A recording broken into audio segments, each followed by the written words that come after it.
It's all Geno's fault. Everything, every single slice of everything that goes wrong is Geno's fault. Always remember that. Good morning to you. Good Monday morning. I'm Dejan Kovacevic of DK Pittsburgh Sports. This is Daily Shot of Penguins. It comes your way bright and early every weekday morning. If you're into football and or baseball, I also offer up daily shots of Steelers and Pirates, the other two teams that I cover. Right here where you found this. Penguins 3, Jets 2 via shootout. That's now 5 wins in a row. And if you can believe this, 16 in the last 18 games. This is the difference, by the way, between streaks and just great runs in sports. One little thing is enough to keep you from making big national news. But the Penguins are no doubt flying high in terms of results and outcomes. But as Sullivan very fairly observed yesterday after the game, this team, even at 26-10-5 at the halfway point, still has a long way to go toward getting where he wants to get it. Well, I think our team has played a lot of really consistent hockey.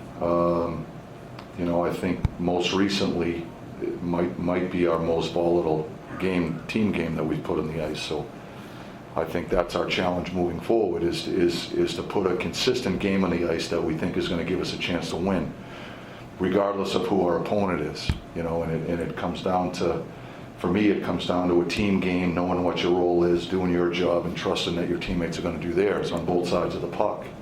And then it's having an understanding of risk-reward when we're out there. I think when we're calculated and we make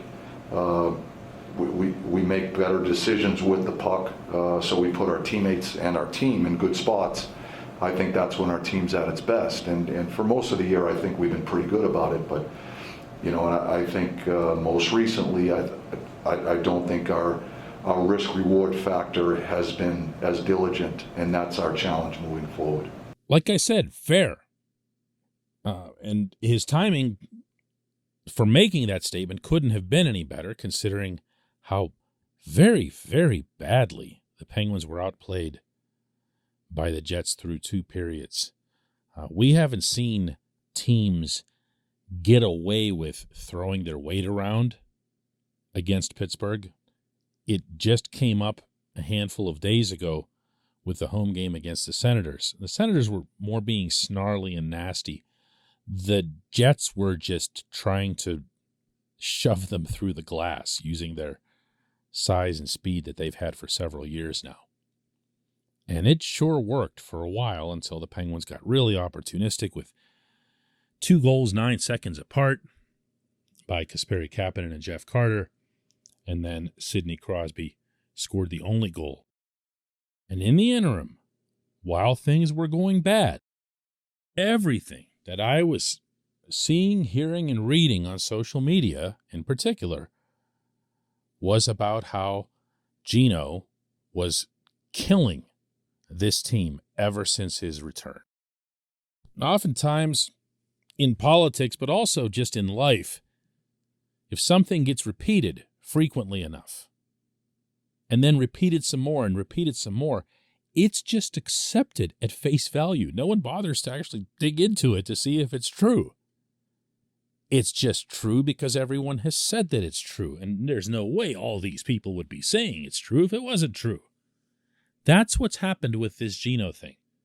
There's not one shred of evidence to support the notion that his return, whether it's this season or even the return that he made last season, have some kind of damaging or chaotic effect on this hockey team. There's nothing there. And this time alone, the team is 6-1 since his return. He's got 3 goals and 4 assists over 7 games. I think we could all agree that in the year 2022, having a point-a-game pace in the National Hockey League at age 35 is pretty freaking good. His advanced metrics hold up.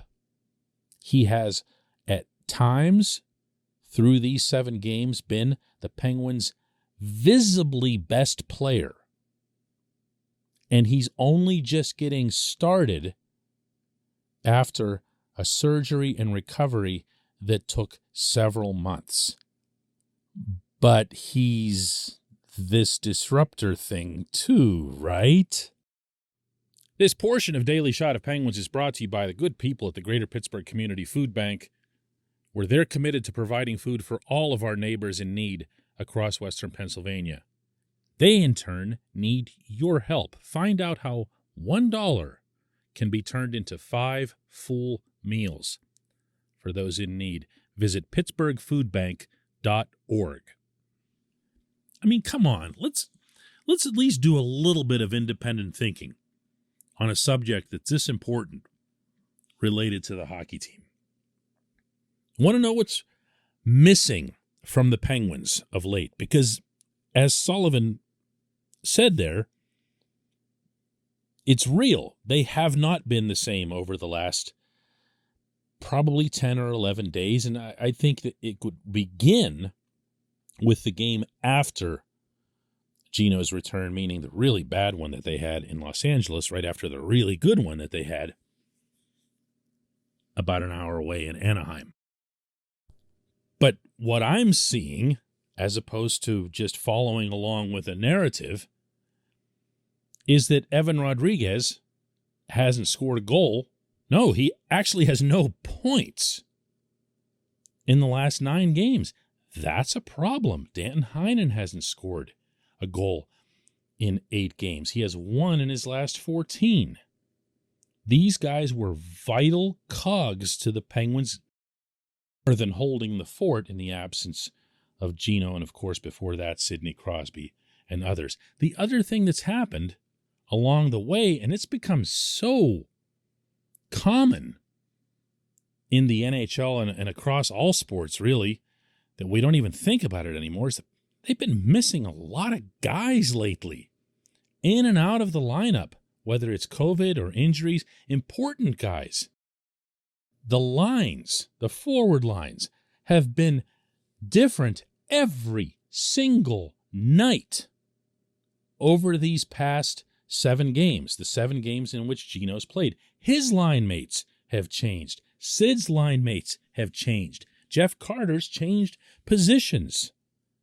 They're now going to change that much more with Teddy Bluger apparently having to be out now for a while with what looks like a mouth/jaw injury after being hit into the glass. Cheap shot, by the way, by Winnipeg's Brendan Dillon yesterday.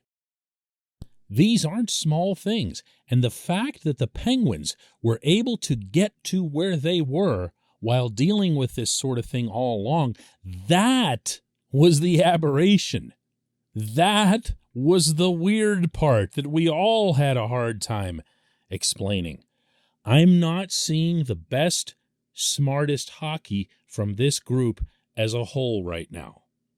That goes for the forwards and the defense. I am 1,000,000,000% convinced that I'd be a complete fool to look at one player who's come back and has played mostly well and say, aha, that's the problem. When we come back, just one question.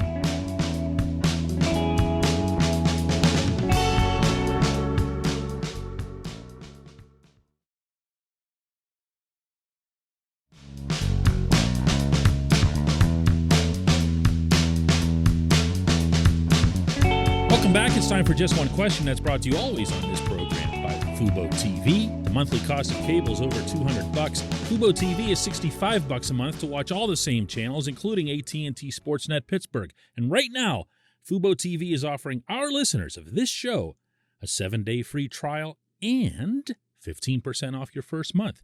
Just go to FuboTV.com/DK. FuboTV.com/DK. And today's J1Q comes from Doug Cameron in New Zealand, And Doug writes, as you can imagine, it can be difficult to find good information over here regarding the Penguins. I'm very happy to have found your podcast as I spend a lot of time in the car for work. That's really nice, Doug. Thanks. I appreciate that probably more than you might even imagine.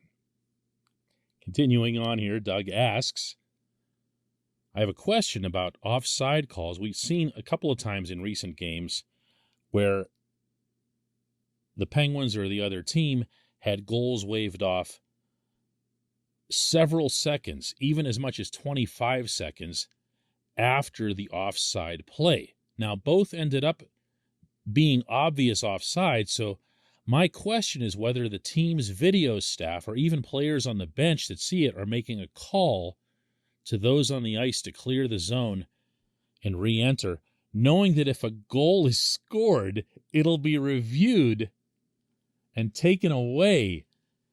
Wow! How did we have to wait for a J1Q from New Zealand to hit that kind of jackpot? No, it doesn't happen that quickly, my man. That would be something. Like if you're offside, I see what you're saying. Your team's offside, linesman blew it, called you onside, so your team could then just recalibrate and go back into the neutral zone before attacking anew.